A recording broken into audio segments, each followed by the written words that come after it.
İyi günler arkadaşlar. Kanalımıza hoş geldiniz. Bugün yine yepyeni bir videoyla karşınızdayım. Güzeller güzeli Bircə Akalay ve yakışıklı oyuncumuz İbrahim Çelikov'dan romantik karelerini sizler için derleyip topladım. Onlar Siyah Beyaz Aşk dizisinde birlikte rol almış ve herkesin beğenisini kazanmıştılar.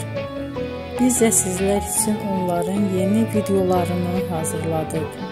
Bu videoların gelmesini istiyorsanız emeğinize saygı olarak kanalımıza abone olup sona kadar izlemeyi ve yorum yazmayı unutmayın. Herkese teşekkür ederim.